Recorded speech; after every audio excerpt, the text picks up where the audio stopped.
आता हे वर्तमान कर्म आहे, त्यामुळे आपण रोज दात घसतो, रोज दात घासायचं कर्म करतो. पण दात घसण्याच्या कर्माला काही 5-10 मिनिटं 15 मिनिटं लागतात की नाही, लगेच दात स्वच्छ होतात.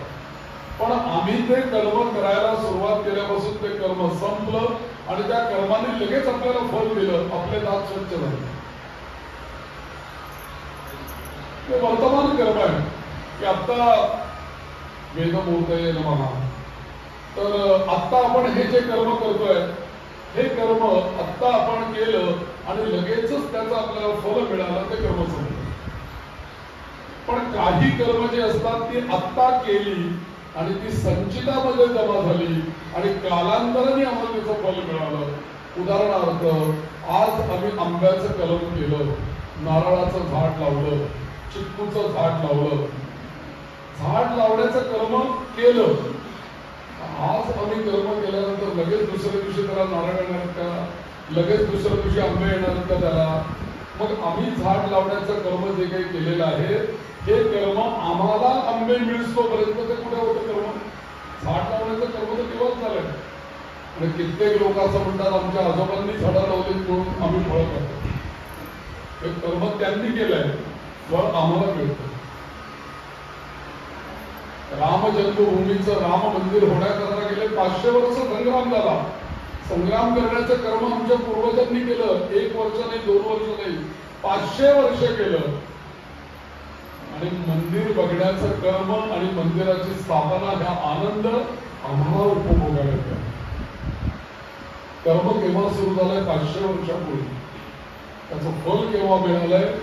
2024 साली आपल्याला त्याचा 22 जानेवारीला त्याचं फल मिळालं, त्याचा परिपाक झाला त्या कर्माचा. म्हणजे काही कर्म अशी असतात की जी प्रारब्ध संचित असतात, संचितातून ती प्रारब्धाकडे येतात आणि काही कर्म आपल्याला लगेच फल देऊन टाकतात. पण भगवंताचा न्याय असा गीतेमध्ये सांगितलेला आहे की नाही कश्चित क्षणमपि जातुतिष्ठत्य कर्म कृत. एकही क्षण असा नाही. एखादा जर शिष्य असा म्हणेल जगदंबेला की काय तू कर्माने मला बांधून टाकते का, कर्माने मला पुन्हा पुन्हा जन्माला घालते का, मी आता असं ठरवतो काहीच करणार नाही, स्वस्त बसून राहा. वचन कीर्तनाला लोक जसं बसतात तसं स्वस्त बसून राहा. फार तर ती कुंभकर्णाची येते ना म्हणजे बहीण, तिचा आनंद घेत घेत आपण स्वस्त बसतो, तसं मी काही करणार नाही, स्वस्त बसून राहणार. असं जरी म्हटलं तरी भगवंत म्हणतात, अरे स्वस्त बसणं हे सुद्धा एक कर्मच नाहीये का? बरं ठीक आहे, तू स्वस्त बसता, तुझा आतमध्ये हृदय चालू आहे, डोकं थांबलंय का? डोकं विचार थांबलेत का? मन थांबलंय का? परंतु लोक झोपली, रात्री केसी लावला, मोमो गाडीवर तरी झोपली, मन आणि हे चालूच आहे. गाढ झोपेमध्ये सुद्धा मन आणि चक्र चालू आहे, विचारांचं स्वप्न बघतात लोक. चांगली पण बघतात, वाईटही बघतात, मग कोण बघतंय? म्हणजे थांबलंय का? विश्व थांबलंय का? या जगामधला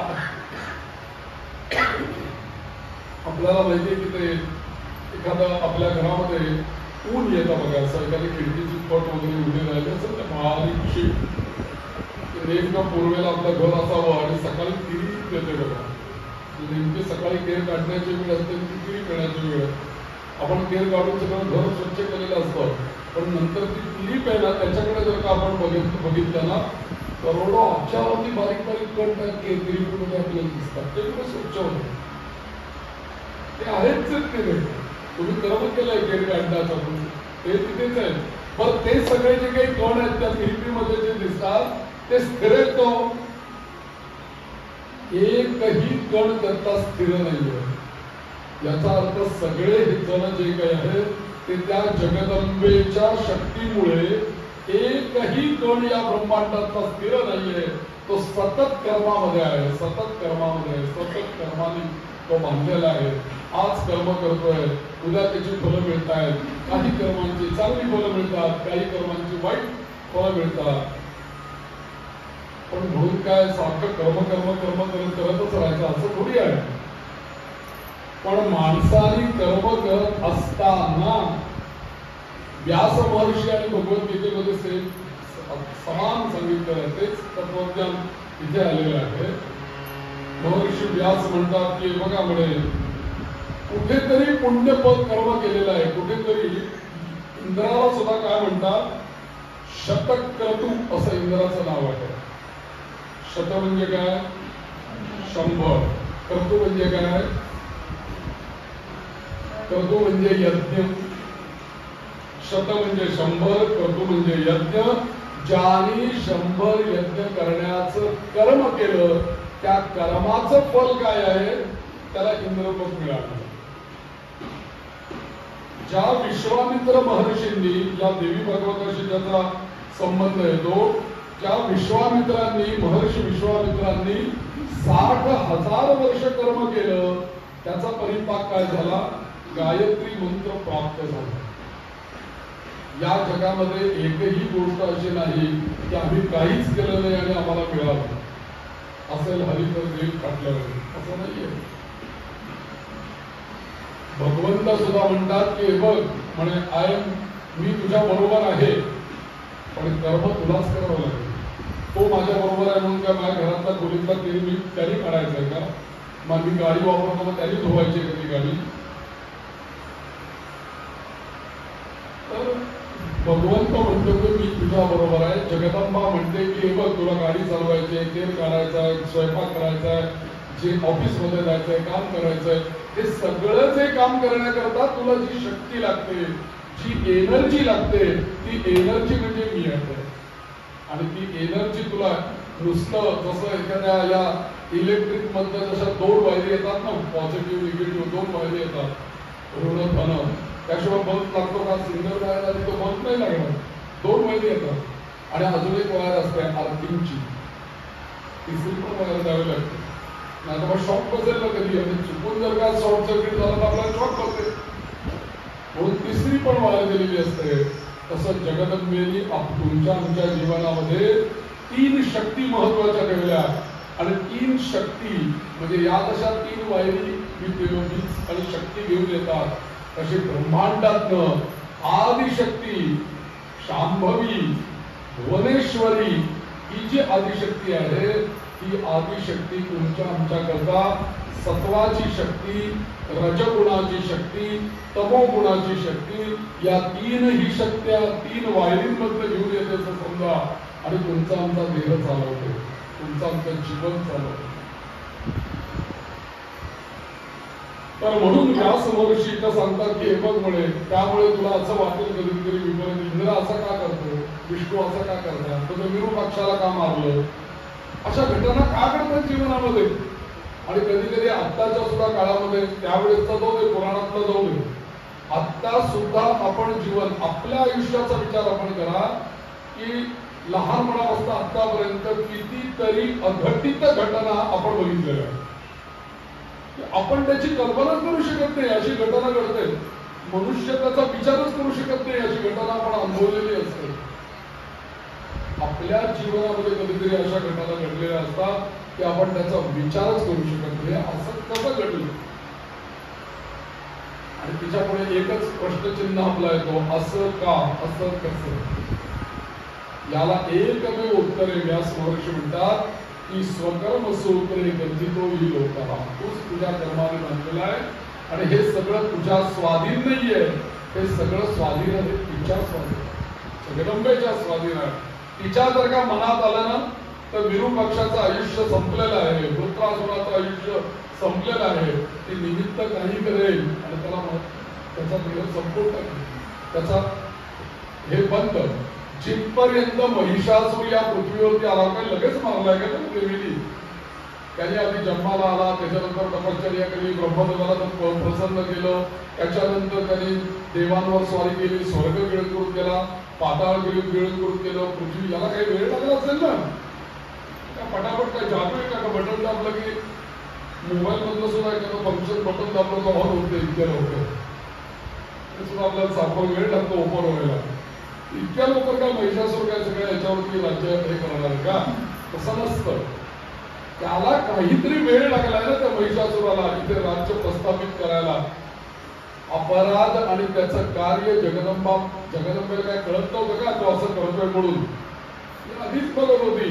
पण ते सगळं घडून यायला काळ जायला पाहिजे म्हणून काही गोष्टी असतात त्या काळावरती अवलंबून असतात. आता आपल्याला खूप दुःख आहे, खूप त्रास आहे, संकट आहे, संसारामध्ये काही ना काहीतरी कलह आहे. अशा वेळेला विचार असा करावा की काही गोष्टी या कालावरती अवलंबून आहेत. काळ बदलला ना दुःख बदलत. दुःख घालवायला काय औषध आहे? काळ हे औषध आहे. आणि दुसरी गोष्ट अजून एक दुःख देणारी गोष्ट आहे ती म्हणजे काल कर्म अशा दोन गोष्टींमुळे आपल्याला दुःख होतं.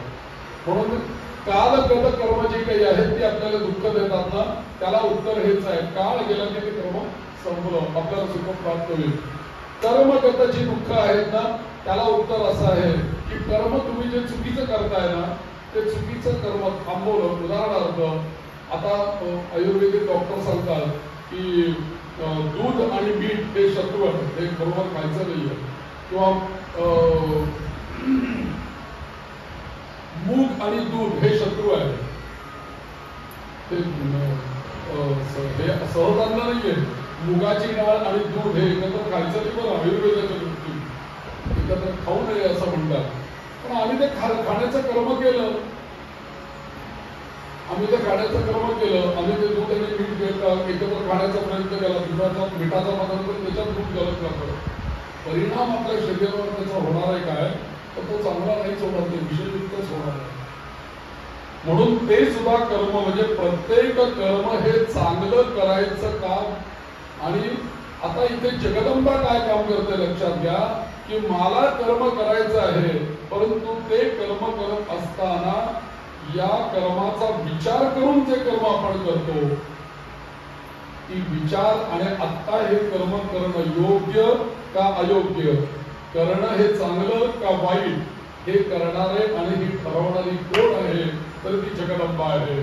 कारण तीच आपल्याला प्रेरणा देते की बाबा हे तू करतोस ना आता आतून कुठून तरी आपल्याला म्हणतो ना आपण आवाज आला आतून कुठून तरी आपल्याला नाही त्यावेळेस मला कसं काय कळलं मला माहित नाही पण त्यावेळेला मी एकदम जे बोलून गेलो ना ते खरंच झालं आणि त्याप्रमाणे आम्ही त्याच्यातनं वाचलो. एखादी बस चाललेली असते आणि घडलेला प्रसंग बस चाललेली आहे आणि चहा प्यायला काही 10 माणसं खाली उतरली मध्ये बस थांबली म्हणून एक 2-3 जण खाली उतरले ते मागच्या सीटवर बसलेले होते. ते बस वाल्याचं काय आता कंडक्टर बऱ्याच वेळेस बसमध्ये नसतोच, तो फक्त वाहक चालक असतो आणि ते बस घेऊन निघाला. त्याच्या लक्षात आलं नाही की मागची माणसं बसलेली नाहीयेत म्हणून आणि पुढे गेल्यावर त्या बसला अपघात झाला आणि त्या अपघातामध्ये ती चहा प्यायला उतरलेली ती माणसं वाचली. असं होतं की नाही? मला तुम्ही सांगा त्या वेळेला त्याला चहा पिण्याला उतरण्याकरता बुद्धी कोणी दिली? जगदंबेनी. त्या ड्रायव्हरला कोणी मागे बसलंय की नाही हे न बघण्याची बुद्धी कोणी दिली? जगदंबेनी. गाडी कोण घेऊन गेलं? जगदंबा. इथे सगळीकडे तुम्ही जगदंबा जगदंबा जगदंबा भुवनेश्वरी भुवनेश्वरी लावा. बुद्धी यान प्रचोदयात. ती आमच्या बुद्धीला प्रेरणा चांगल्याही देते वाईटही देते. वाईट देत नाही पण जरी आपल्याला वाईट प्रेरणा झाल्या तरी त्याच्यातून तू कसा वाचशील याची चांगली प्रेरणा देते. आणि तुझा कर्म भोगत असेल तर ती म्हणते तू माझा उपासक आहेस ना हे कर्म एवढं तू भोगून मोकळा हो. तुम्ही रामकृष्ण परमहंसांचं उदाहरण डोळ्यासमोर घ्या. जगदंबेचे तू उपासक आहेत ना ते आणि जगदंबेचे उपासक काली मातेचे उपासक प्रत्यक्ष कालिका माता त्यांच्याशी बोलते. कालच आपण काली मातेचं चरित्र ऐकलेलं आहे. तर ती जगदंबा त्यांना सब प्रेरणा देते आणि त्यांना मुळामध्ये एक व्याधी झाली होती कॅन्सर सारखी व्याधी. लोक त्यांना शिष्य वगैरे आपण विचारायचे की तुम्ही एवढं देवीची उपासना करता देवी प्रत्यक्ष तुमच्याशी बोलते आणि तुम्ही अनेक शिष्य तयार केले तर शिष्यांना तुम्ही मार्गदर्शन करता. देवीला एकदा सांगा ना माझा कॅन्सर बरा कर. सहज करते की तुमची दृष्टी लागली तर कॅन्सर बरा होईल. सांगा ना एकदा देवीला कॅन्सर बरा कर म्हणून. त्यावेळेला ते म्हटले की देवीला सांगण्याची पण आवश्यकता नाही. ती माझा कॅन्सर घालवायलाच तयार आहे. मीच तिला सांगितलंय थांब म्हणून. का तर हा कॅन्सर मी या जन्मात बरा करेल, पण पुन्हा हा कॅन्सर भोगण्याकरता मला ती दुसऱ्या जन्माला घालेल, ते मला नको. म्हणून या जन्मामध्ये मी हा रोग भोगून संपवणार. कशी दृष्टी आहे बघा. म्हणून महर्षी व्यास तिथे असं सांगतात की अरे जन्मे जया, एकच लक्षात ठेव की पुण्य कृत्याचं फळ जसं इंद्राला सुद्धा भोगायला लागलं आणि त्याला राज्यपद मिळालं, तर त्याच इंद्राला ब्रह्महत्या झाली. तो विरूपाक्ष आणि तो त्रिशिरा, हे दोघे जण ब्रह्मपुत्र, अग्नीचे पुत्र ब्राह्मण, ते दोघे जण त्या ब्राह्मणांची हत्या केली, ब्रह्महत्या झाली. त्या पातका करता ते दुःखही त्याला भोगावं लागलं. त्याच इंद्राने कर्म केलं. एका कर्माने त्याला राज्यपद मिळालंय आणि दुसऱ्या कर्माने त्याला शासनही झालेलं आहे. म्हणून आपण जीवनामध्ये कर्म करण्याकरता जगदंबेला एकच रोल मागायचं की देवी तो आम्हाला बुद्धी दे चांगली, आमच्या बुद्धीला चांगली प्रेरणा दे. आणि म्हणून या जगातल्या कोणतेही जीव, देव असू देत, नाही तर मानव असू देत, राक्षस असू देत, कोणीही असू देत, हे सगळे या शक्तीच्या अधीन आहेत. कोणीही या जगामध्ये स्वतंत्र नाही. आणि म्हणून एक लक्षात ठेव, वैभव संपन्न जो कोणी असेल ना, त्या ठिकाणी काहीतरी दैवी अंश आहे असं आपण समजूनच चालावं. एखाद्याचं व्यक्तिमत्व एक खूप छान असतं, एखाद्याकडे काही चांगले गुण असतात. काही वेळेला असं होतं की 8-10 वर्षाची मुलं छान 10,000 माणसांसमोर छान गाणं गाऊन कीर्तन करतात. असं व्हिडिओ आपण पाहतो. एक 10-12-15 वर्षाचा मुलगा एकदम मोठ्या दिग्गज कलाकाराला तबल्याची साथ करतो. विशेष गुण एखाद्याच्या ठिकाणी जर का आपण बघितली, विशेष बुद्धी जर का एखाद्याच्या ठिकाणी बघितली, तर निश्चित समजावं की जगदंबेनी त्याच्यावरती कृपा केलेली आहे. आणि कितीही अभ्यास करतोय, 12 तास अभ्यास करतोय, पण परीक्षेला गेल्यानंतर त्याला काही आठवत नाही. इथे तो फार बडबड करतोय, मुख्यतः परीक्षेच्या त्या खोलीमध्ये गेलं काहीच आठवत. याचं कारण का? जगदंबेच्या स्मृती नावाच्या शक्तीची त्याच्याकडे कमतरता आहे, मेधा नावाच्या शक्तीची कमतरता आहे. आणि म्हणून त्याला तिथे योग्य वेळेला काही सुचत नाही, आठवत नाही.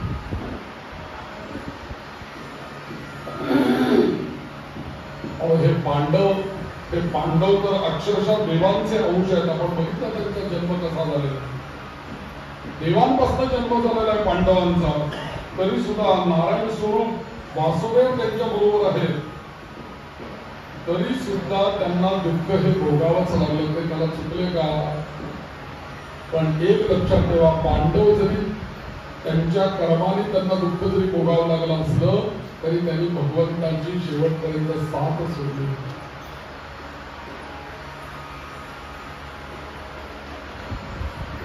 आणि म्हणून कर्मामधून जर का आपल्याला यशस्वी व्हायचं असेल, तर कर्मामधून आपल्याला कर्म चांगली करायची असेल आणि चांगली बुद्धी पाहिजे असेल, तर त्या बुद्धी करता त्या जगदंबेला शरण जाणं हे अत्यंत महत्वाचं आहे.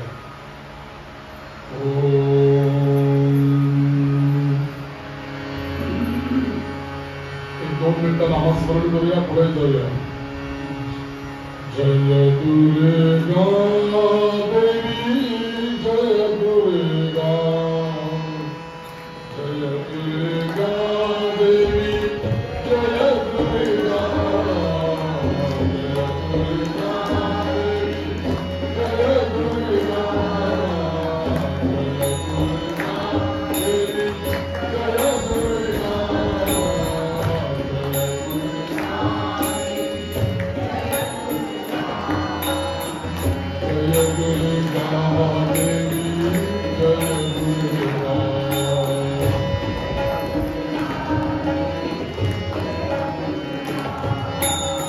जय दुर्गा देवी, जय दुर्गा, जय दुर्गा देवी, जय दुर्गा देवी, जय दुर्गा.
महर्षी व्यास सांगतात जन्मेजयाला की अरे बघा तुला मी असं सांगतो की काळाच्या प्रभावामुळे काळ आजच आहे असं नाहीये, तो मागे हजार लाखो करोडो वर्षापासून काळ चालूच आहे ना, महाकाळ. तर त्या काळाच्या प्रभावामुळे प्रत्येक युगामध्ये, मग ते कृतयुग असू दे, त्रेतायुग असू दे, द्वापार युग असू दे, नाही तर कलियुग असू दे, या युग स्वभाव धर्माची प्रजा त्या त्या युगामध्ये जन्माला येते. हे काळाचा महिमा. सत्ययुगातले माणसं आत्तासारखी असतील का हो? कलियुगासारखी नाही. तसं सत्ययुगातली माणसं वेगळी, त्रेतायुगातले मानव वेगळे, द्वापार युगामधली माणसं वेगळी. द्वापार युगामध्ये गोपाल कृष्ण झालेले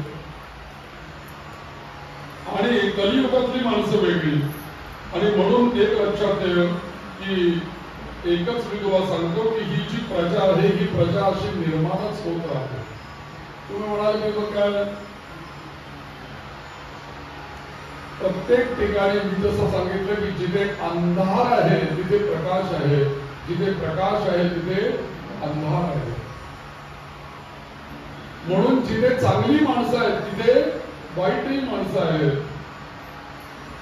जिथे चांगली पूजा अर्चा करणारी लोक आहेत, जिथे काही सत्संग करणारी मंडळी आहेत, देवी भागवत ऐकणारी मंडळी आहेत, तिथे टीव्ही बघणारे अन्य काही करणारी लोक आहेत. तर अशा वेळेला ही प्रजा अशा द्वंद्व पद्धतीने ही कायमच निर्माण होत राहणार. याला कोणी काही करू शकत नाही. याला ती जगदंबेचीच लीला आहे सगळी. आणि म्हणून धर्मनिष्ठ जी माणसं आहेत ना ती सत्ययुगामध्ये जन्माला येतात. लक्षात ठेव, धर्मनिष्ठ माणसं सत्ययुगामध्ये. आपल्याकडे 4 पुरुषार्थ आहेत बरं का. धर्म, अर्थ, काम आणि मोक्ष असे 4 आपल्याकडे पुरुषार्थ आहेत. या धर्म, अर्थ, काम आणि मोक्ष हे 4ही पुरुषार्थांची प्राप्ती आपल्याला जगदंबेच्या कृपेने साध्य होते. इथे धर्म आहे, अर्थ आहे, काम आहे आणि मोक्ष आहे. हा जो धर्म शब्द आहे ना, धर्म जो आहे ना तो उरलेल्या तिघांना कॉमन आहे. धर्मानी अर्थ आहे, धर्मानी काम आहे आणि धर्मानी मोक्ष आहे. यातला जर का धर्म काढला तर अर्थ, काम आणि मोक्ष काय त्याचा उपयोग देते, ऍक्टिव्ह होणार नाही. जिथे धर्म आहे तर धर्मानी अर्थ म्हणजे मी जो व्यवसाय करतोय, मी जे काम करतोय, चरितार्थ करता जे काही मी कार्य करतोय ते मी सच्चाईने करतोय की नाही, सचोटीने करतोय की नाही, खोटं कर्म करतोय, कोणाला फसवतोय, कोणाला डोबाळतोय, असं काही कर्म करतोय का प्रामाणिकपणे माझं कुटुंब आणि माझा चरितार्थ चालवण्याकरता मी प्रयत्न करतोय. हा महत्वाचा आहे. जिथे धर्म असेल ते धर्मानेच अर्थार्जन होईल. आता धर्म, अर्थ आणि काम पुढे आहे. गीतेमध्ये सांगितलं धर्माविरुद्ध भूतेषु कामोस्मी भरत विश्व. काम कोणाला नाही हो, सगळ्या स्त्रियांना आणि सगळ्या पुरुषांना काम आहेच. काम जर का नसता तर या जगामध्ये पुनर्निर्मिती होणार कशी, पुढची पिढी जन्माला येणार कशी? काम हा आहेच, तो टाळता येणारच नाही. पण जर का काम आहे आणि पुनर्निर्मिती, मोक्ष निर्मिती, वंश विस्तार आवश्यक आहे तर धर्माविरुद्ध भूतेषु कामोस्मी भरत विश्व. मग धर्मानी काम उपभोग म्हणजे विवाह संस्कार. म्हणून आपल्या भारतीय संस्कृतीमध्ये विवाह हा संस्कार आहे आणि पाश्चात्य संस्कृतीमध्ये विवाह हा करार आहे, ते अग्रीमेंट आहे. आमच्या त्यांनी सांगितलं की करार आणि संस्कार याच्यामध्ये फरक काय असतो. तर करार हा फक्त बरोबर असतो भौतिक देहापुरता मर्यादित असतो आणि संस्कार अंतर आत जाऊन मुरलेला असतो. म्हणून आम्हाला आमच्याकडे लग्नाचा लायसन्स ठेवायला लागत नाही किंवा लग्न त्या परदेशामध्ये कसं आहे की 2-3 वर्ष एकत्र झाल्यानंतर जर का अग्रीमेंट तेवढंच असेल तर तुला रिलेट करायला लागतं आम्हाला परत राहायचं असेल तर. आपल्याकडे तसं नाही. आता सत्यवाद येईल परवाच्या दिवशी 7 जन्माची बातमी. त्याचा वेगळा अर्थ आहे. 7 जन्म तसे नाहीये. 7 जन्म या शब्दाचा अर्थ वेगळा आहे तो आपण पाहू त्या कथेमध्ये. तर धर्मानी काम आणि धर्मानी मोक्ष विवाह संस्कारामध्ये धर्म पण आहे अर्थ पण आहे. जेव्हा कन्यादान होतं त्यावेळेला जो वर आहे की जो कन्यादान घेतो आहे त्याला ते कन्यादान करणारे वधू पिता त्याला अड म्हणतात आणि विचारतात धर्मेच तो म्हणतो नाती चरावी. त्याला म्हणतात अर्थेच तो म्हणतो नाती चरावी. तो म्हणतो ते म्हणतात कामेच नाती चरावी. म्हणजे धर्म अर्थ आणि काम हे तीनही पुरुषार्थांची साधना इथून पुढच्या जीवनामध्ये आम्ही दोघे जण मिळून करू. याच्यामध्ये लग्नामध्ये मोक्ष टाका ठेवलेला नाहीये. तिथे धर्म अर्थ आणि काम हे 3 पुरुषार्थ जीवनामध्ये जर का व्यवस्थित साध्य केले ज्ञानेश्वर माऊलींनी आपल्याला त्याचं उत्तर दिलं मोक्ष आ पैसे आपोआप मोक्ष. म्हणून इथे धर्माचा विचार सतत केलेला आहे आणि तो धर्माचा विचार सत्ययुगापासून आहे. आणि या धर्म आणि अर्थ या दोन्ही गोष्टी प्रिय असणारे लोक. आता बघा 2 पुरुषार्थ धर्म आणि अर्थ या दोन्ही गोष्टी प्रिय असणारे लोक त्रेतायुगामध्ये जन्माला येतात. सत्ययुगामध्ये फक्त धर्मनिष्ठ लोक जन्माला येतात. तिथे फक्त धर्म आहे सत्ययुगामध्ये. त्रेतायुगामध्ये काय झालं त्याच्याबरोबर जोडला गेला धर्म आणि अर्थ हे 2 आले. त्याच्या पुढे धर्म अर्थ आणि काम हे 3ही पुढच्या युगामध्ये जोडले गेले. असे धर्म अर्थ आणि काम ज्यांची इच्छा असणारे जीव हे द्वापार युगामध्ये उत्पन्न होते. आणि पुढे कलियुग येतं ज्याच्यात आपण आता आहोत. त्याच्यामध्ये कुठले पुरुषार्थ आहेत 2. सगळीकडे तुम्ही नीट अंतर्बाह्य निरीक्षण करून चिंतन करून जर का बघितलं तर लक्षात येईल जगदंबेने आणि व्यासांनी काहीही चुकीचं सांगितलेलं नाहीये. ते बरोबर आहे. ते म्हणतात की या कलियुगामध्ये 4 पुरुषार्थांच्या पैकी फक्त 2 पुरुषार्थ इथे प्रधान असतील आणि ते पुरुषार्थ म्हणजे अर्थ आणि काम. हे 2 पुरुषार्थ या कलियुगामध्ये. असेच जीव आणि अर्थ आणि काम याचीच उपासना करणारे लोक या कलियुगामध्ये जन्म घेतील. बाकीच्यांना इथे पाठवणारच नाही जगदंबा. तिने घेऊन दिले त्यांच्याकडे म्हणून तुम्ही पाहू. युग बदलले की तुम्ही पाठवून देतील त्या युगामध्ये तुझे लोक. जा बाबा तुझा काम नाही तुझं काम कर. असेही युगधर्म महर्षी व्यासांनी या जन्मेजला खूप विस्ताराने आहे. तुम्ही विस्ताराने देवी भागवत मराठी पण त्याचा भाषांतर मिळतं. तुम्ही ते जरूर एक संग्रह म्हणून आणि सगळं वाचून काढा तर तुम्हाला कळेल किती व्यासांची बुद्धी काय आहे. एका व्यासांनी केलेल्या 18,000 श्लोकापैकी एकाने प्रयत्न केला की एक श्लोक घ्यायचा भागवतातला आणि त्याचे किती अर्थ होतात आपण प्रयत्न करूया. म्हणून त्याने अर्थ लिहायला सुरुवात केली. एक अर्थ झाला, दुसरा झाला, तिसरा झाला, चौथा झाला.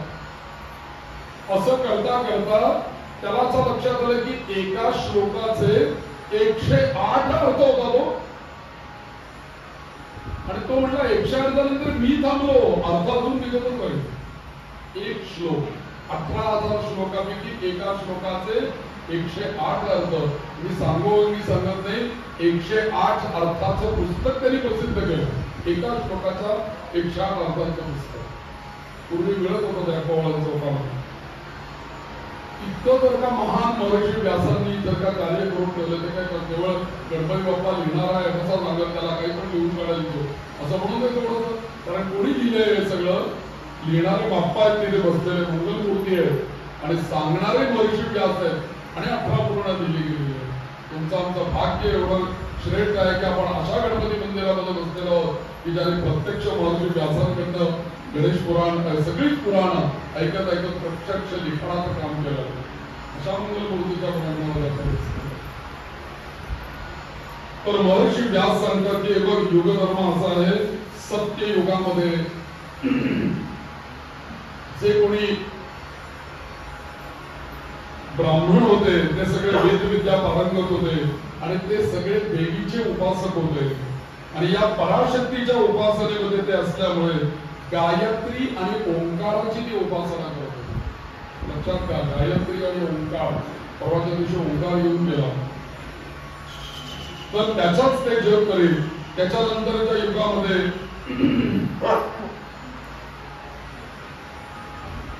क्षत्रिय जे होते ते तत्वज्ञानी आणि वेदविहित कर्म करत होते.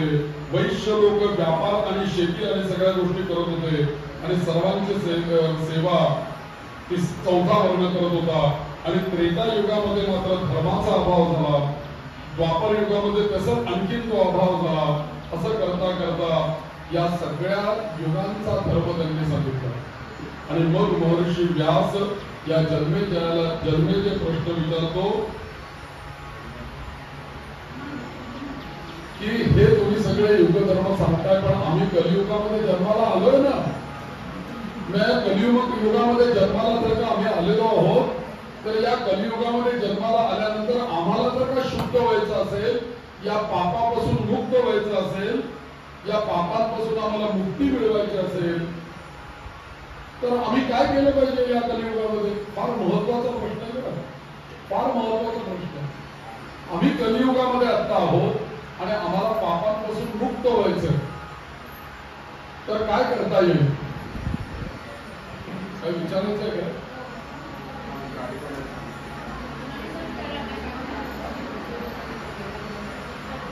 एक ऍक्टिव्हा आहे MH12 PK 4357 असा नंबर आहे त्याचा.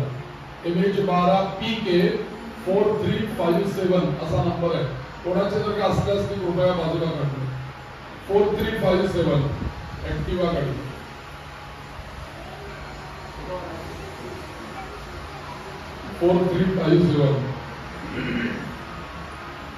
जगदम्बोदयोस्तु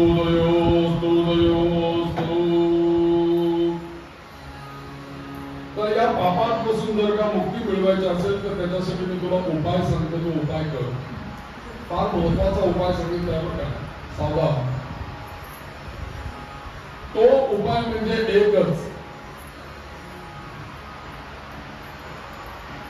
तो उपाय म्हणजे एकच.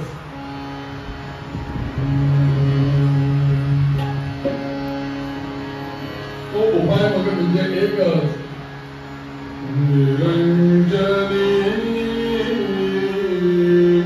देवी भवानी, निरंजनी देवी भवानी, निरंजनी देवी भवानी. महर्षी व्यास सांगतायत, याला एकमेव उपाय आहे. त्या निरंजनी भुवनेश्वरी मातेचे चरण कमळ कधी विसरू नका. प्रतिवर्षी आपल्या घरामध्ये नवरात्र करा. आपल्या घरातले कुलधर्म कुलाच्या अंतर्गत सोडू नका. कटाक्षाने ते करा. जसं जमतील तसे करा. आणि पितरांचं श्राद्ध वर्षातलं कधी चुकवू नका. तुम्हाला काहीही कमी पडणार नाही. तुम्ही या पापाने लिप्त होणार नाही. जगदंबा तुम्हाला पापाकडे जाऊच देणार नाही. निरंजनी म्हणजे निर्गुण होत्या आणि सगुण साकारली कशी भवानी रूपात. निरंजनी देवी भवानी, जगज्जननी आनंददायिनी, जगज्जननी आनंददायिनी. हा देवीचं स्वरूप आहे. तेव्हा तिथे चरण कमळ कशाला पाप लागेल आपल्याला? श्रद्धा तेव्हा त्याच्यावरती ती आपली देवी आहे, आपली आई आहे. आणि तुमच्याकडे सुद्धा बघू नका तिचे चरण कमळ राहा फक्त. जगज्जननी आनंददायिनी, जगज्जननी आनंददायिनी,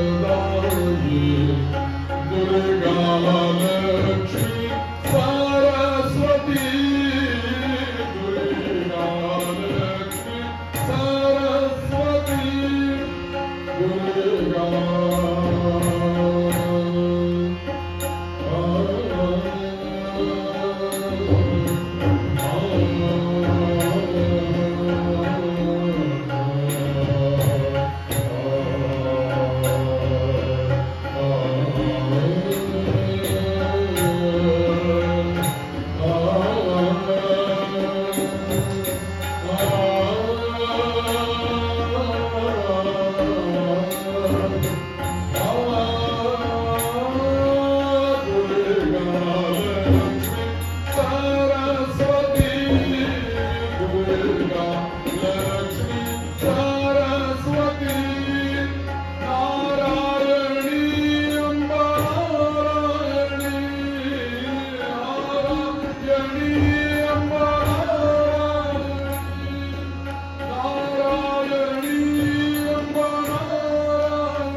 ललिता सहस्रनाम म्हणतात, तिचा उच्चार इतका आवडला.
आणि याशिवाय दुसरा कोणताही उपाय या कलियुगामध्ये नाही भेटला. ती एकमेव आई आहे, आपले हजार अपराध ती पोटामध्ये घालेल आणि आपलं रक्षण करेल. आणि तीच बुद्धी आहे आपल्या शरीरातली. त्यामुळे ती कधीच तुला पाप करण्याची बुद्धी देणार नाही. पाप करायलाच असेल तरी सुद्धा ती तुला जाऊ देणार नाही. तिथे तिच्याकडनं कुंडच करून घे, अशी जगदंबा आहे. त्यामुळे एकच काम कर, तू जेवढी होतील ना तेवढी देवीची नामस्मरण नावं घे. भरपूर नाव आहेत, तिचे हजार नाव आहेत. किती ललिता सहस्रनाम, भवानी सहस्रनाम, अन्नपूर्णा सहस्रनाम, गायत्री सहस्रनाम, एकेका देवीची हजार नाव आहेत. कल्पना करा तुम्ही किती नाव आहेत ती. पण त्यातली आपण म्हणतो ना चालणी करायची, चांगली करायची. त्यातल्या त्यात चांगले दाणे कसे निवडून घेतो की नाही आपण. एकदा चांगली मोठी, मग त्याच्यापेक्षा छोटी चांगली, मग त्याच्यापेक्षा छोटी चांगली, निवडा निवडा निवडा निवडा निवडा. मग त्याच्यामधनं जी 10-15 जी नावं राहतात ना, सातत्याने त्याचं स्मरण करा. त्यात एक मी तुम्हाला रोज नवीन नाव सांगतो, तसं आजही तुम्हाला सांगतो. जयंती, मंगला, काली ही तिची नावं आहेत. जयंती, मंगला, काली, भद्रकाली चौथं नाव. पाचवं नाव कपालिनी. या नावांचा जप करा सतत. कधीही तुम्हाला पाप लागणार नाही असं मी म्हणते. आणि या देवीच्या नावामध्ये जेवढी पाप जाळण्याची शक्ती आहे ना, तेवढी कोणाची पाप करण्याची सुद्धा क्षमता नाही. किती मोठं पाप करेल कोणी, किती मोठं करू दे पाप, ही नावं त्याला जाळून टाकतील. ती पाप अस्तित्वातच राहणार नाही. त्यामुळे भीतीचं कारणच नाही. ज्याच्या मागे साक्षात जगदंबा आहे त्याला पापांच्या पासून भिण्याचं कारणच नाही. आता दुसरी गोष्ट मी तुला सांगतो की मी तुला हे सांगतोय म्हणून नाही, कारण देवीच्या नावांचं वैशिष्ट्य असं आहे की सहजगत्या जरी आपण एखादं नाव घेतलं, जयंती जयंती जयंती म्हणून मुलींची नावं देवी चांगली ठेवावी. बरं, मागच्या काळामध्ये नावा बरोबरही चांगली असायची आणि नावाची सुद्धा फॅशन असते बरं. दर 10-20 वर्षांनी नावं बदलतात. तुम्ही बघा त्या सालामध्ये जन्माला आलेली सर्वसाधारणपणे नावं सगळी सारखी असतात. एक मंदार नाव घेतलं तर मग 1900 काय त्या सालामध्ये 2-4 वर्षात सगळे मंदार मंदार मंदार मंदार मंदार माझं नाव म्हणून मी सांगत असतो. पण असं होतं की त्या काळामध्ये ते नाव चालतं, मग पुढे पुढे पुढे नाव बदलत जातं. पण नाव असं ठेवावं की ज्याला हाक मारताना सुद्धा आपल्याला पुण्य मिळेल, ज्याला आपण हाक मारतो त्यालाही बरं वाटेल, आणि ज्याला हाक मारल्यानंतर 2 कामं एका लग्नात होतील, ती पण येईल ही पण येईल. कल्पना करा, एखादीचं नाव भुवनेश्वरी ठेवलं काय होईल, ती पण येईल आणि ही पण येईल. ही हिच्यामध्ये समाविष्ट होऊन येईल. आपल्याला संवाद चालला किती चांगलं नाव आहे भुवनेश्वरी. Robert twinkle. परवाच्या दिवशी एक जण आमचे यजमान आले, ते म्हणले आमच्या मुलीचं नाव. म्हटलं मुलीचं नाव काय? ते म्हटलं समिधा असं नाव ठेवलं. समिधा? तर म्हटलं आम्ही यज्ञामध्ये देतो तुकडे करून त्याला म्हणतात समिधा. नाही म्हणत आता काय तेच ते स अक्षर आलं होतं म्हणे, आता 30 नावं खूप झाले, त्यामुळे नवीन काहीतरी शोधा म्हणून म्हणजे समिधा नाव ठेवलं. म्हटलं विचार त्या नावाचा अर्थ काय होतो. अनंत नावं ही आपल्याकडे आहेत आणि ती नाव चांगलं ठेवलं पाहिजे. नाव असं ठेवावं की कोणी आपल्याला नावं ठेवू नये असं बस तेवढंच. नावाला नाव आणि आपण असं नाव ठेवावं की ज्याची विकृती तयार होऊ नये. आणि नेहमी लक्षात ठेवा, मुलींची नावं ठेवताना नेहमी विषमाक्षरी ठेवायची, मुलांची नावं ठेवताना समाक्षरी ठेवायची. असं आपल्या शास्त्राने सांगितलं. माझ्याबद्दलचा नाही, धर्मसिंधूमध्ये तसा आहे. म्हणून पूर्वीच्याकडे नावं असायची कुंडली, विनायक, गजानन, 4 आणि मुलींची नावं असायची अनिता, वनिता वगैरे वगैरे. 3 अक्षर विषम. भुवनेश्वरी 5 अक्षराचा नाव आहे, विषम आहे. लक्षात घ्या, विषमाक्षर आहे. तर अशी नावं ठेवावी.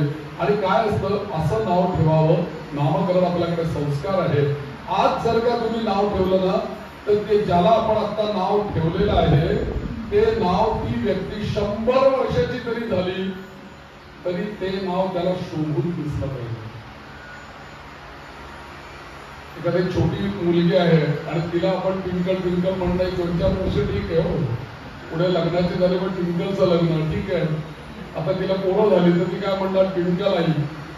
बरं ठीक आहे, तिला नातवंड झाली ती काय म्हणणार, ट्विंकल आजी. काय मग नाव सुद्धा तसं ठेवलं पाहिजे की ती जरी 90 वर्षाची बिचारी जरी झाली ना तरी तिला ते नाव शोभूनच दिसलं पाहिजे. असं नाव ठेवायला पाहिजे. असं नाव ठेवा, ते सातत्याने त्याचा आपल्या घरात उच्चारण होईल. आणि लहान मुलांचं असं देवाचं जर का चांगलं नाव ठेवलं ना तर त्याच्यापासून आपल्या घरामध्ये, कारण ते लहान मूल सारखं खेळतं, घरातल्या मोठ्या माणसांच्या सगळ्या कुटुंबीय मंडळींच्या मुखामध्ये तेच नाव असतं. ते बाळ कमीत कमी 18 वर्षाचा होतो, तेच नाव सगळ्यांचं त्याचीच चर्चा असते. तो झोपला का, तो उठला का, त्याने हे केलं का, ते केलं का, बर बर बर सगळी चर्चा ती. नातेवाईक आले तरी चर्चा त्याच नावाची. परिणामी आपल्या घरातली व्हायब्रेशन बदलून जातात. किती आपल्या पूर्वजांचे चांगले हेतू आहेत. म्हणून नामकरण संस्कार आहेत. आता तो संस्कार लोकांनी सोडून दिला आणि फक्त कोणी गोविंद घ्या, कोणी गोपाळ घ्या, फक्त त्या दगडापुरतच मर्यादित राहिलं, त्याचं नाव बंदच ठेवलेलं. पण नामकरण संस्कार आहे, त्याचा आपण विचार केला पाहिजे. आणि म्हणून चांगलं नाव आपल्या मुखामध्ये यावं म्हणून याचा इथे केलेला आहे. म्हणजेच कलियुगामध्ये सर्वश्रेष्ठ उपासना कुठली आहे, नामस्मरण. भगवतीचं नामच रोज एक माळ करा, भुवनेश्वरी भुवनेश्वरी भुवनेश्वरी, जगदंबा जगदंबा जगदंबा जगदंबा जगदंबा जगदंबा, दुर्गा दुर्गा दुर्गा दुर्गा दुर्गा दुर्गा. रोज एक माळ करा आठवड्याला. मी तेवढी 7 नावं तुम्हाला घेऊन दिलेलीच आहे. रोज एक म्हटलं तरी चालेल. वेगवेगळी नावं रोज म्हणायची देवीची. त्याच्यापासून इतकंच नव्हे तर मी तुला सांगतोय असं नाही, भगवान विष्णू सुद्धा अशा नावांपासून शक्ती मिळवतात. रुद्र सुद्धा तिच्या नावापासून शक्ती मिळवतात. आणि त्यांनी एखादा काही जर का अपराध केला विष्णूंनी किंवा इंद्राने किंवा कोणी, तर प्रायश्चित्त म्हणून ते जगदंबेचं नाव जप करत राहतात. आणि म्हणून तो इंद्र त्या मानस सरोवरावरती जाऊन लपला होता ना, तो त्या जगदंब जगदंब जगदंब तिथे म्हणत बसला होता. कारण जगदंब या नावाचं असं सामर्थ्य आहे, ते नाव प्रायश्चित्त म्हणून आहे. जेवढा तुम्ही त्याचा जप कराल तेवढं तुमचं पाप जातं. म्हणून तो इंद्र काय तिथे उगाच त्या कमळामध्ये जाऊन बसला होता की हत्या झाली त्याच्या पापाप्रित त्याने जगदंब नावाचा जप केलेला. म्हणून म्हणा एकदा सगळे जगदंब जगदंब जगदंब जगदंब. तर असं ही नावं देवीची आहेत आणि याच्यावर तू चिंतन कर आणि या नावाच्या रूपाने एवढंच काम कर. त्या जगदंबेचे चरण सोडू नको, सतत त्याच्यावरती दृष्टी ठेव. कारण का विष्णूंनी तिच्या चरणावरती दृष्टी ठेवली की नाही, त्या विष्णूंनी तिच्या चरणावरती दृष्टी ठेवल्यानंतर तिच्या अंगठ्यामध्ये सगळ्या ब्रह्मांडाचं दर्शन झालं की नाही. म्हणून आपणही चरणावरती लक्ष ठेवायचं. दाखवेल आपल्याला काहीतरी ती ब्रह्मांड त्या अंगठ्यावरती आणि विष्णूंसारखी शक्ती देईल. आणि आता मी तुला सांगतो की आणखीन एक गोष्ट सांगतो. आता तुला अजून काही पुण्य मिळवायचं तर मी तुला उपाय सांगतो. तो उपाय जर का केला ना तर या कलियुगामध्ये फार मोठं पुण्य मिळतं. असा उपाय म्हणजे काय, तर जेव्हा जमेल तेव्हा, जेव्हा करता येईल तेव्हा तीर्थयात्रा करत राहा. तीर्थयात्रा करा म्हणजे काय, मग कोणकोणती तीर्थ आहेत त्याने विचारलं. कोणती तीर्थ तुम्ही अशी सांगाल मला की तिथे गेल्याने आमचं पाप राहायचं होतं. आपण तीर्थयात्रा म्हणून तीर्थाला जाणं ही गोष्ट वेगळी आणि पर्यटन म्हणून तिथे जाणं ही गोष्ट वेगळी. बरं, संविधानाचा फरक आहे. आपल्याला जर का पुण्य मिळवण्याकरता आपल्याला जर का तीर्थक्षेत्रात जायचं असेल तर तिथे पर्यटन म्हणून जाता उपयोगी नाही. आत्ताची लोक नेमकं उलट करतायत. पर्यटन म्हणून ते गंगेला जात आहेत, पर्यटन म्हणून नर्मदा परिक्रमेला जात आहेत. ते नको. तुम्ही यात्रा करण्याकरता, परिक्रमा करण्याकरता नर्मदेच्या किनारी जा. मला आत्ताच एक नर्मदा परिक्रमा वासी आहे, त्यांचं नाव मी तुम्हाला सांगत नाही, ते सगळं व्यवस्था करणारा आश्रम आहे याचा. तो म्हणाला की परिक्रमा आहे का चेष्टा आहे. म्हटले इतनी गंदगी करके करके जाते हैं नर्मदा किनारे पे. वो यात्रा करने के लिए आते हैं, वो स्नान दान पुण्य करने के लिए आते हैं या गंदगी करने के लिए आते हैं. इतना प्लास्टिक इतना कहाँ भी फेंक देते चले जाते हैं. आणि त्यांनी सांगितले पण प्रॉपर. त्यातला त्या हिंदी बोलणाऱ्या मध्य प्रदेश मधल्या माणसांनी मला सांगताना महाराष्ट्रावर त्यांनी आरोप केला. पण मी महाराष्ट्रीयन म्हणून त्यांनी मला ते सांगितलं, आप महाराष्ट्रीयन वाले लोगों के पिछले साल यहाँ आके गए, देखो कैसे अवस्था की है हमारा आश्रम की. अरे आम्ही पर्यटनाला जातो का यात्रेला जातो का, आम्हाला काय पुण्य मिळेल अशा जर का बुद्धीने आम्ही तिथे जर का पर्यटनाला गेलो तर आम्हाला कशी ती आम्हाला पावन करेल. तर व्यास सांगतात की हे बघा, ज्या ज्या ठिकाणी राजा देवींचं वास्तव्य आहे ना अशा ठिकाणी तो तीर्थ समज. जिथे जिथे देवी आहे तिथे तिथे तीर्थ. कोल्हापूर तीर्थ, सप्तशृंगी वणी तीर्थ, त्यानंतर तुळजापूर तीर्थ, एकविरा तीर्थ. जिथे जिथे भगवती आहे तिथे ते तीर्थ आहे. पण तिचंच एक आणखीन एक स्वरूप आहे की तीच तुमच्या आमच्या कल्याणाकरता जशी माता आपल्या लेकरांना स्तनपान देते, दूध देते आणि त्यांचं पोषण करते, तशी ही जगदंबा तिचं स्तन्य ते उघडं करून आम्हाला दुग्धरूपी नद्या आम्हाला देऊन टाकते आणि नद्यांच्या रूपाने आम्हाला ते दूधच पाजते. हे लक्षात. आणि नेमकं आम्ही तेच प्रदूषित करून टाकलं. नदी प्रदूषित करणं म्हणजे जगदंबेला प्रदूषित केल्यासारखं.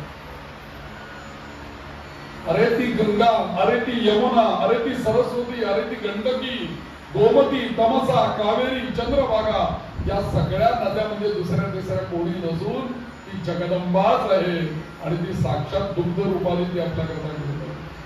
म्हणून बघा ना पाणी किती स्वच्छ दिसतं की दुधासारखं म्हणतो की नाही आपण. अरे दुधासारखं पाणी आहे, प्रतिबिंब दिसतं त्याच्यामध्ये. इतकंच नव्हे तळ दिसतो इतके नदी स्वच्छ असतात.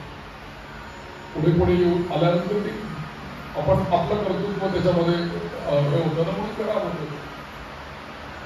तर अशी अनेक तीर्थ आहेत. त्यातलं एक परिक्रमा करता येईल असं एकमेव तीर्थ आहे ते म्हणजे नर्मदा.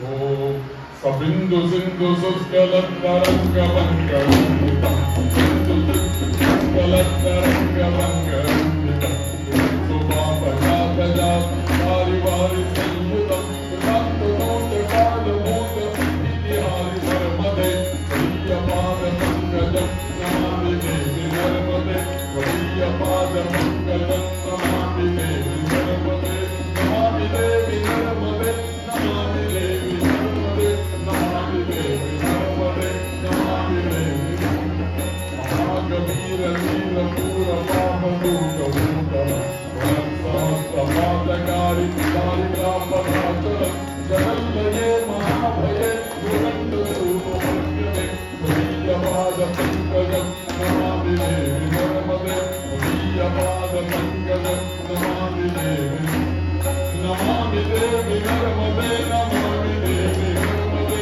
नमामि देवी नर्मदे नमामि देवी नर्मदे नमामि देवी नर्मदे नर्मदे हर नर्मदे हर नर्मदा माता की गंगा मैया की. तर अशी सगळी तीर्थ आहेत. या तीर्थयात्रा कराव्या. या तीर्थांमध्ये क्षेत्र म्हणून तुला सांगतोय पुष्कर क्षेत्र आहे जिथे सगळ्यांनी तपश्चर्येखाली ब्रह्मदेवाचं स्थान ते पुष्कर क्षेत्र. त्याच्यानंतर धर्मारण्य प्रभास क्षेत्र म्हणजे गुजरातमध्ये सौराष्ट्रामध्ये आला तिथे कृष्णाने आपला अवतार संपवला ते क्षेत्र. त्याच्यानंतर प्रयाग क्षेत्र त्रिवेणी संगम. त्याच्यानंतर नैमिषारण्य. त्याच्यानंतर अर्बुदारण्य अशी ही क्षेत्र पुण्यदायक आहे. आणि पर्वतांमध्ये जर का म्हणशील शैल पर्वत म्हणजे श्रीशैल्य. त्याच्यानंतर सुमेरू पर्वत गंधमादन पर्वत हे अत्यंत पवित्र आहे. सरोवरांमध्ये जर का म्हणशील तर पहिलं सरोवर मानस सरोवर, दुसरं सरोवर बिंदू सरोवर, तिसरं सरोवर अच्चोद्य सरोवर ही सर्वात पवित्र अशी सरोवर. याची यात्रा तुम्ही असा संकल्प करा आज या देवी भागवतामध्ये. ज्यांनी केला असेल ते महाभाग्यवान आहेत. पण ज्यांचं झालं नाही त्यांनी जगदंबेला हे करा की माते तुझ्या या देवी भागवतामध्ये मी सगळं ऐकलं महर्षी व्यासांच्या मुखातून. या जन्मामध्ये तरी माझी सगळी तीर्थ होऊ देत ग आणि मला इथे आंघोळ करायचं भाग्य मिळू देत या तीर्थांमधनं. मानस सरोवरावर सुद्धा घेऊन जाईल जिथे इतराला आपला होता तिथे. मानस सरोवर हे तीर्थ सांगितलंय त्यांनी. तर अशा तीर्थयात्रा दान धर्म व्रत वैकल्य पण तिथे जाऊन पुण्य करावं. हे देवी भागवत तिथे जाऊन ऐकावं. आणि मग सकाळी 3 तास दुपारी 3 तास भागवत श्रवण करावं. 6 तास कमी कमी दिवसात. मग उर्वरित काय असेल ते करावं म्हणजे आपल्याला पुण्य लाभेल. तिथे जाऊन जर का आपण एकही माळ केली नाही जप गंगेच्या किनारी बसून तर गंगा माता आपल्याला पावेल कशी. आता लोक हे महत्वाचे म्हणजे साबुन लगा के नहाते हैं गंगा नर्मदा में साबुन लगा के. फार ओरडत होते ते मध्य प्रदेशामध्ये मी त्यांच्याशी बोलत होते ते महंत होते त्या मठाचे ते सगळे ओरडत होते काय लोक साबुन लगा के नहाते. आपल्याला ती सुद्धा कळत नाही गोष्ट. अन्य क्षेत्रे कृतम पापम. लक्षात घ्या वाक्य. अन्य क्षेत्रे कृतम पापम तीर्थक्षेत्रे विनश्यति. अन्य कुठल्याही क्षेत्रामध्ये जर का तुमच्याकडनं काही पाप झालं तीर्थावर गेलात तर ते विनश्यति.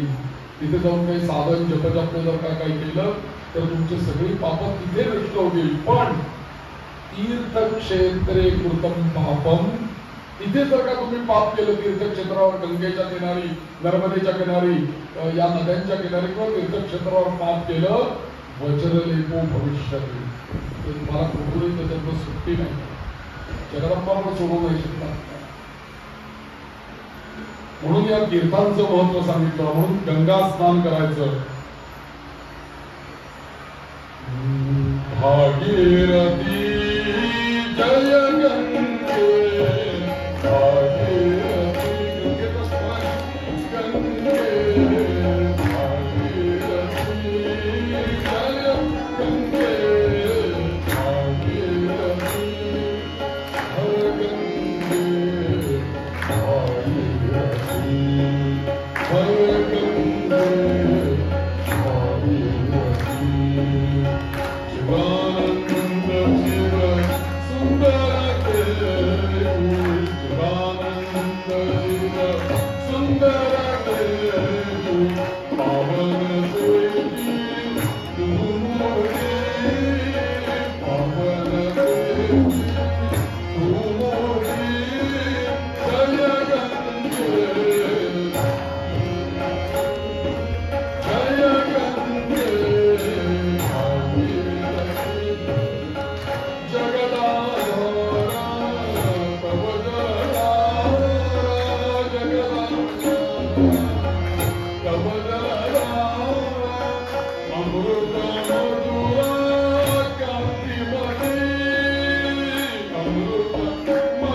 एक लक्षात घ्या, गंगा या नावामध्ये एवढं सामर्थ्य आहे. तुम्हाला एक जाता जाता एक उदाहरण देतो. नुसतं तीर्थक्षेत्र नाही, गंगेचं नाव घेऊन रोज अंघोळ करत चला. बरं, काही तुम्हाला श्लोक बिग नाही जमले ना, तर पहिला तांब्या अंगावर घेताना फक्त म्हणा हरगंगे हरगंगे हरगंगे भागीरथी भागीरथी, एवढं म्हणा. तुम्ही बघा परिणाम. कालांतराने 8-10 दिवसांनी आपल्याला त्या स्नानाचा सुद्धा आनंद येईल. रोज ती येते ना पाण्यामध्ये, तिचं नाव घेतलं की येणार. आणि लक्षात घ्या, हरगंगे भागीरथी असं म्हणून जर का स्नान केलं तर हरगंगे भागीरथी या 2 शब्दामध्ये पाप नाश करण्याचं सामर्थ्य आहे गंगेमध्ये. म्हणून आपल्याकडे जे आंघोळीला पूर्वीचं पात्र होते की आमच्या घरी होतं पूर्वी, आता जरा ते धरती माळ्यावर ठेवलंय. त्याचं नाव होतं गंगाळ, गंगालय. गंगाळ हे झालं त्याचं बोली भाषेत, पण गंगालय काय नाव. तर त्याच्यात गंगेचं नाव घेऊन आंघोळ करणं म्हणजे आपल्याला रोज केवळ स्वच्छ करणं असं नाही, रोज स्नान आपल्याला अंतर्बाह्य पाप मुक्त होतं. आपण स्वच्छतेकरता आंघोळ करतो बरं, पण पापनाशाकरता आपण आंघोळ करतो का बघा. आंघोळीने 2 कामं व्हायला पाहिजे. पापही जायला पाहिजे, मनही स्वच्छ व्हायला पाहिजे, शरीरही स्वच्छ व्हायला पाहिजे. त्यातलं शरीर स्वच्छ होतं, त्यामुळे बऱ्याच गोष्टी असतात लावायला, त्यामुळे ते स्वच्छ होतं. मन कशाने धुवायचं ते सांगा, त्याचा साबण काय आहे. पाठ घासायची मग ते दुसरं काय असेल त्याच्याकरता. मनाचं काय, कशाने घासा, कुठला ब्रश. मी एकदा विचारलं होतं, म्हणजे हे सगळं तुम्ही ठेवलंय बाथरूममध्ये वेगवेगळं, पाठ घासायला, हे घासायला, मोठं घासायला, तुझ्यावर छोटासा सगळं ठेवलं होतं तुम्ही. म्हटलं ह्या सगळ्यांनी हे सगळं स्वच्छ होईल, पण मन घासण्याकरता काय ते सांगायचे होते. तो वो कौन सा साबुन है आपके पास? तो मन को धोने के लिए एक ही है राम नाम. मन धोने के लिए एक ही है गंगा का नाम. मन धोने के लिए एक ही है स्नान करते समय हर गंगे भागीरथी. इतना ही है. नर्मदे हर बोलो तो अपने आप मन धोया जाएगा. और आणि लक्षात घ्या दुसरी गोष्ट, एक गंगेमध्ये ती प्रेत सोडतात बघा वाराणसीला. ती प्रेत अर्धवट जळलेली असतात आणि मग ते अर्ध जळत आलं की ते बदलून जातो तिकडे, असं ते आहे.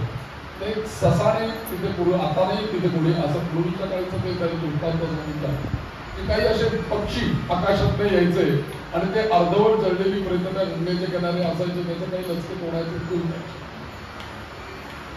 असं ते पूर्वी होतं. तर तसा एखाद्या ससाण्याने लचका त्याचा तोडला, मांसाचा तुकडा, आणि तो आकाशातनं जायला लागला. आणि जायला लागल्याबरोबर काय झालं, की ते दुसरा ससाणा तिथे आला, दोघ जण भांडायला लागले, आकाशातून भांडतायत आणि ते इकडनं तिकडे तिकडे तिकडे जायला लागले, ते बरोबर गंगेवरनं जायला लागले असे आणि गंगेच्या मध्यात आले.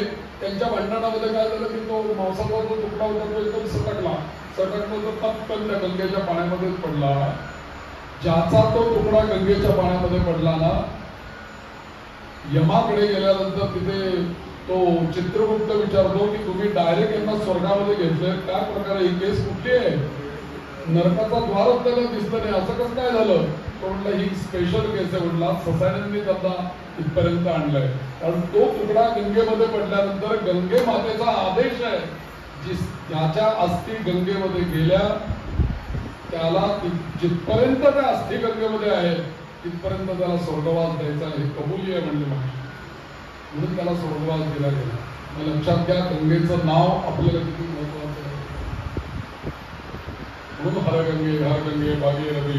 आता थोडंसं मध्यंतर केलं पाहिजे म्हणून आपण थांबूया 10 मिनिटं, मग पुढची कथा बघूया. जगदंब जगदंब जगदंब